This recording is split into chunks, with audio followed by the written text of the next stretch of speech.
Hi, this is Master Life Coach Kim Giles with our executive course on boundaries and saying no. And I'm really excited to talk with you about this topic today. There's a lot of us, me included, that struggle with some people-pleasing behavior and a tendency to want everyone to like us. And sometimes this creates a space where we overgive, where we have a hard time saying no, so we agree to do things we really don't want to do, and we end up doing them with resentment and wishing that we'd been strong enough to say no. But the bottom line is, inside of us, there's just this belief that if we said no, it would make us a mean person. And so I want to talk a little bit today and give you a different perspective on this, on what makes a nice and mean person, what makes a healthy person, and hopefully change your perspective in a way that will also let you change your behavior. So we're going to jump in, and I'm going to show you a chart that I've created that I use with my executive coaching clients. So let me get this up on the screen for you. Oh, let's see. I forgot to hit screen share. Be patient with me just a tad here. There we go. That's the one we want. Okay. So what I want to talk to you about today is the way that fear affects our behavior on the subconscious level. It makes all of us end up being on one end of this chart or the other.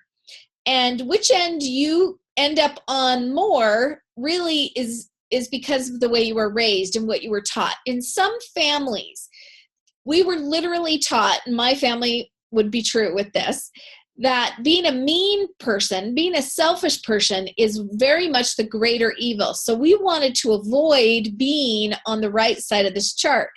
It's much better to be a very Christ-like, righteous, sacrificing, loving, nice person and end up on the far left. Now, on the far left, we find ourselves in a place, though, where we're actually overly selfless. We are too focused on other people and making them happy and taking care of them. We literally, to some degree, see them as more valuable than we see ourselves, or more important. And many of us, I think, kind of got this idea that you should love your neighbor instead of yourself. That really, to be a good person, you have to sacrifice yourself and take care of other people.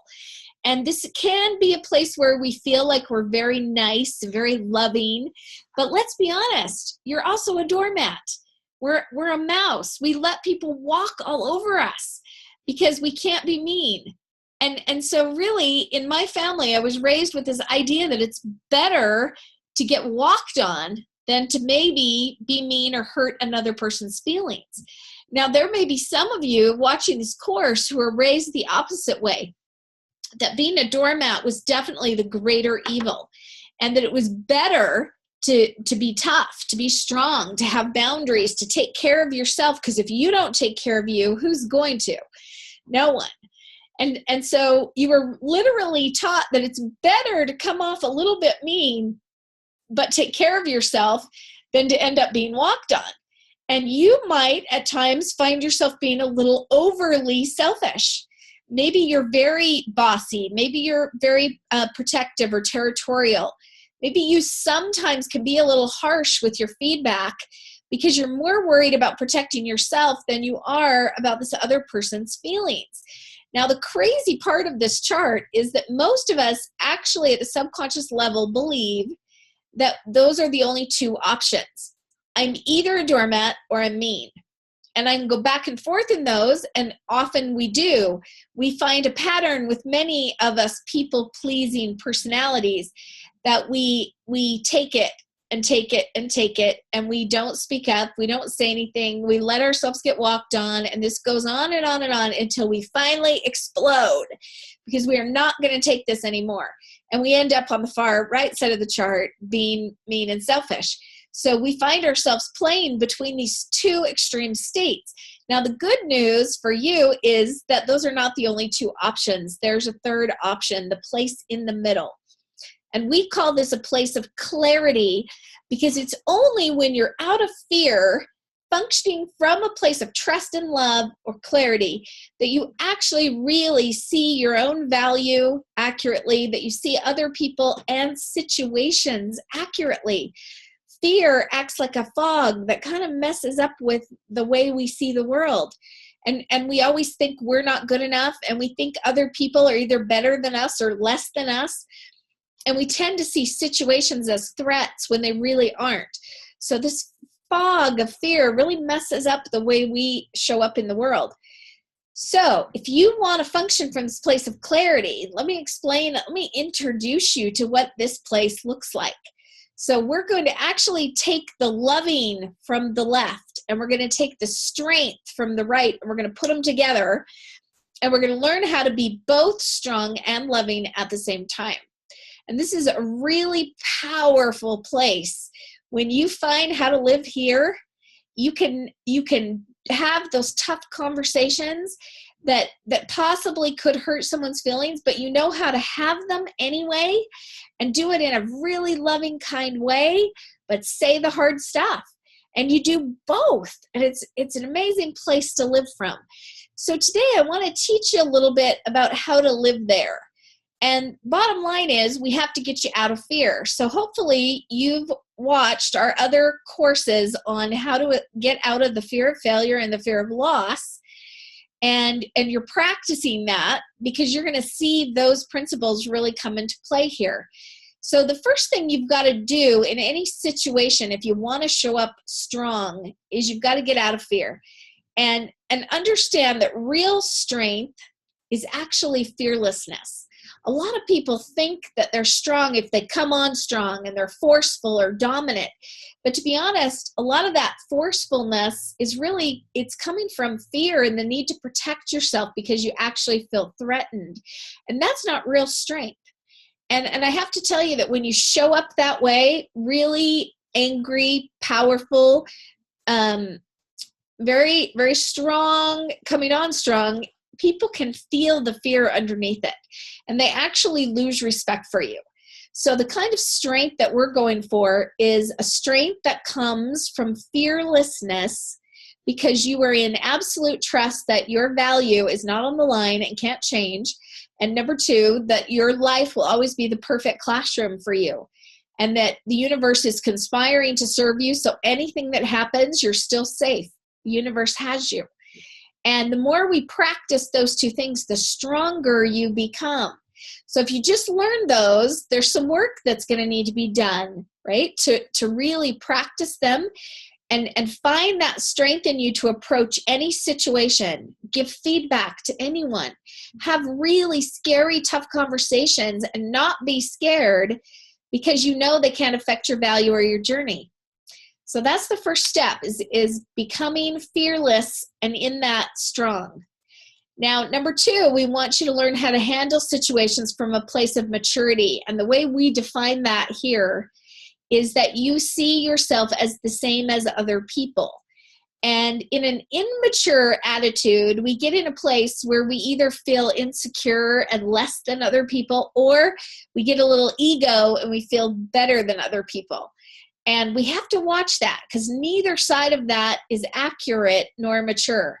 If you're really in an accurate, mature place, you remember that all human beings have the exact same value. And though they are different from you and they're experiencing a different classroom journey, they have the exact same value. And what this means is when you give feedback, whether it's to a spouse or an agent or a customer or a coworker, any feedback you give is going to come from a peer level. So we're never talking down. We're never casting the other person as the bad guy and taking the position of us as the good guy above, who's talking down to them.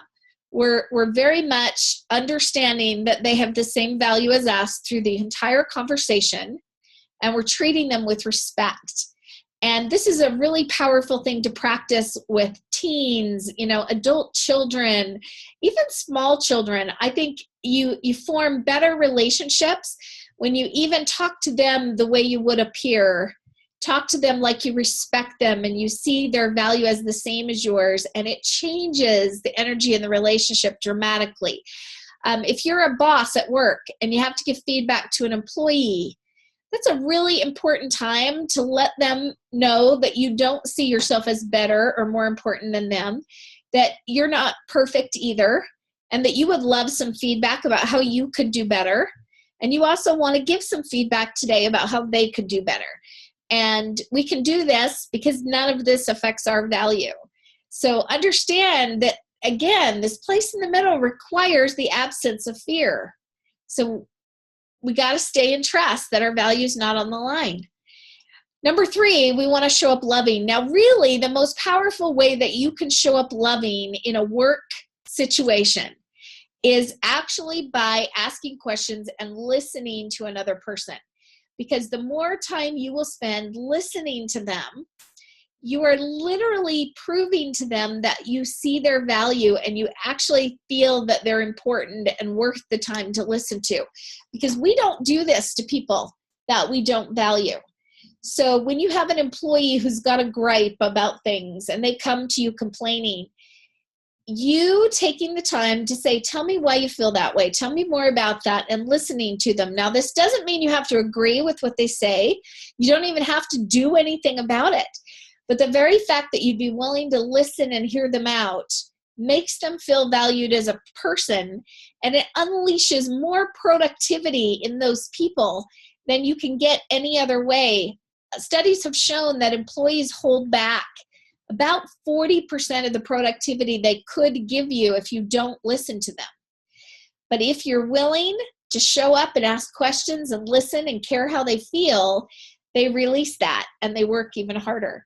So we definitely can give that to all the people in our life. Let them know they're important. And I like to do this at the beginning of every conversation, especially a feedback conversation, is always going to involve me asking questions and listening a lot first. If you're in a situation with customers, clients, agents that could push you around, that could play off your natural niceness that makes you a little weak, then this is a place where you can be loving and really listen to how they feel, but still have the strength to do what's right, even if it's not giving them what they want to hear. Hope that makes sense. Now, the last box on this chart is number 4 that talks about being wise. And this is actually a process that we teach our executive coaching clients. If you have a situation come up and you don't know how to handle it, I'm going to be giving you, as part of this class, a worksheet that we call the Clarity Questions Worksheet. And it literally takes you through all the things that we've just talked about in worksheet format.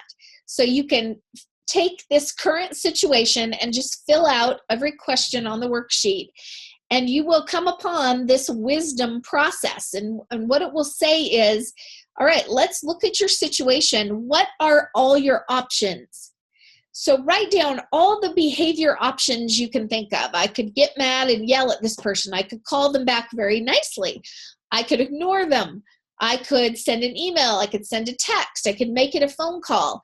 And all of those different behavior options can each be done from a space of fear or a space of trust and love. And so what we want you to do is then look at each option and cross out the ones that would be coming from fear, selfishness, defensiveness, right? And look for one that is both strong and loving. And you will be able to see which option fits that best. And that's the option that you really should choose. Now, the one other piece that I want to talk about while we're talking about this chart is our intention to give to others versus take care of ourselves. And again, most of us, based on the kind of family you were raised in, have some subconscious programming around this. And we tend to be a little more of a giver, and we don't take care of ourselves as well as we take care of others, or we're a little more of a taker. And we might take better care of ourselves than we do other people. And so I want you to just own for a minute for yourself which side of this you think you might err on. Are you sometimes too selfless? Are you sometimes too selfish? And either side, you've got a little bit of work that could be done here. And I definitely find myself leaning towards the too nice, the being overly selfless. And let me tell you some of the challenges that that creates. First, I will start to resent the people that I'm overgiving to. I will resent the fact that I'm overgiving, even though it's my fault, because I'm not taking care of me better. And the minute you find yourself resenting all you do for someone, and I'll bet at either home or work, you may have a situation at this very moment that you have a little bit of resentment towards a coworker, towards your husband or your children or your wife, because of all you give that you feel either isn't appreciated or isn't fair, that you don't get more back. The minute you tell me that's showing up in your world, I know you are not being responsible enough for taking care of your own needs. You're not being selfish enough.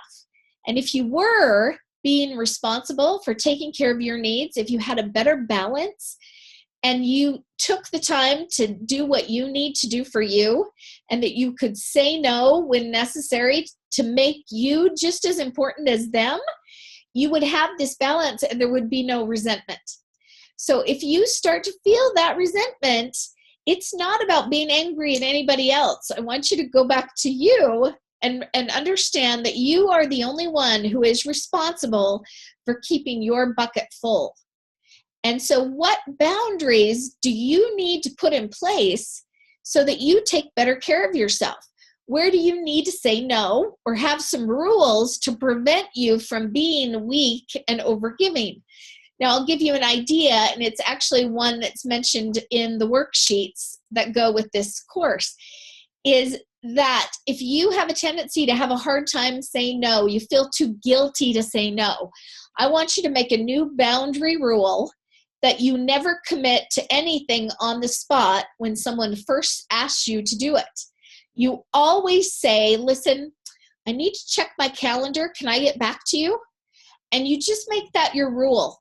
Every single time, even if you already know what's on the calendar, I still want you to say, can I check my calendar and get back to you? And this is going to give you the time to step back from a situation and ask yourself, do I really want to do it? Can I do this as a gift to this person without any resentment? Because if there's any part of you that's going to resent that you said yes, then you probably should be saying no.